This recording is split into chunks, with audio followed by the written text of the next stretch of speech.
Dans cette vidéo, nous allons nous atteler à comprendre comment calculer la dérivée d'une fonction somme et la dérivée d'une fonction produit lorsque c'est la multiplication d'une fonction par un nombre réel. Alors, pour cela, j'ai mis la formule, donc u plus v prime, la dérivée, ça va être u prime plus v prime. Ce qu'il faut comprendre, c'est que ceci sera une fonction et ceci une autre fonction.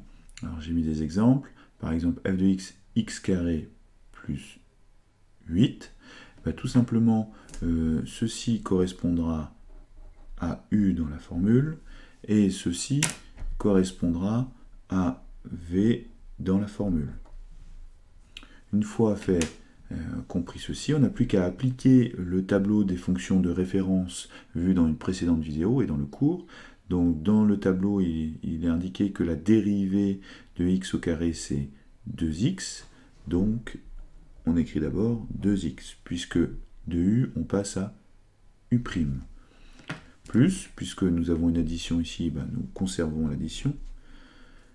Et la dérivée dans le tableau d'une fonction constante, c'est 0. Donc plus 0. Autrement dit, 2x plus 0 nous donne juste 2x. Deuxième exemple, g de x égale 6x plus x au cube. Là, c'est pareil, on s'intéresse à notre tableau. Donc là, c'est toujours u, à chaque fois, ici, ce sera u. Donc on s'intéresse à notre tableau, et dans le tableau, la dérivée d'une fonction affine, ici une fonction linéaire, 6x, c'est simplement le coefficient directeur, donc 6. On conserve l'opération, donc ici plus, et on regarde notre tableau pour les fonctions, la fonction cube. Et la dérivée d'une fonction cube, c'est 3x au carré. Là, ici, on ne peut pas améliorer davantage le résultat. Donc ici, c'est la fonction v, et là aussi, de nouveau, c'est la fonction v. Donc là, on recommence la troisième fois pour h de x.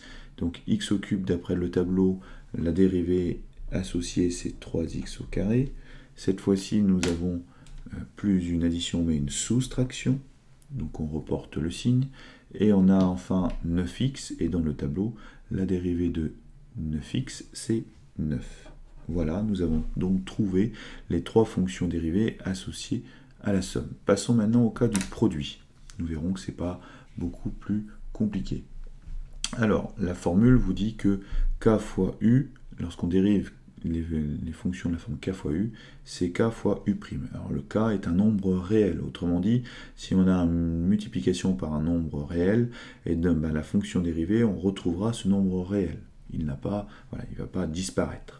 Alors, ce fameux nombre réel, je l'ai mis devant, vous voyez ici, k, et ici, k. À chaque fois, nous avons notre nombre k. Donc, si nous appliquons la formule, on retrouve notre nombre, 7 fois, et cette fois-ci, on doit dériver la fonction qui suit, c'est-à-dire la fonction u qui suit.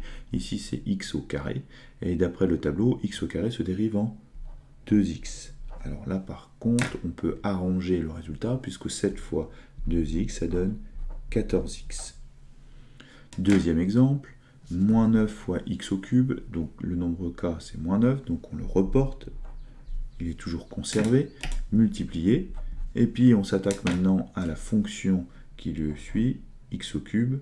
Si on regarde dans notre tableau de fonctions de référence, la dérivée de x au cube, c'est 3x au carré. Ce qui nous permet donc de faire une écriture réduite, en tout cas plus simplifiée que celle-ci, moins 9 fois 3x au carré, ce qui fait moins 27x au carré.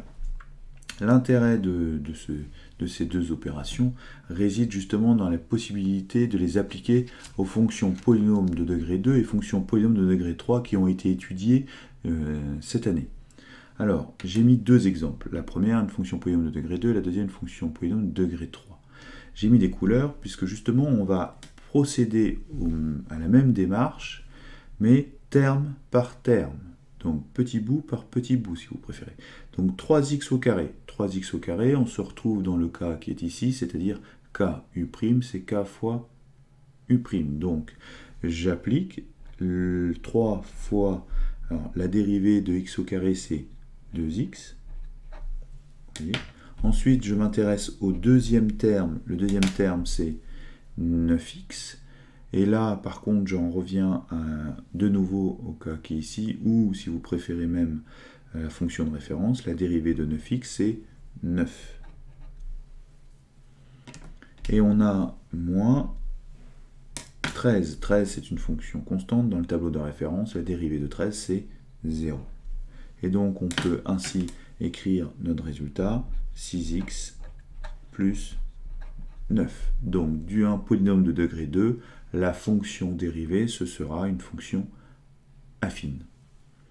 D'un polynôme de degré 3, alors on applique toujours la même chose, à moins 2x au cube, ça revient à appliquer ce qui est fait au-dessus, donc moins 2 fois, on dérive x au cube, donc ça c'est 3x au carré. Ensuite on conserve l'opération, ici c'est plus.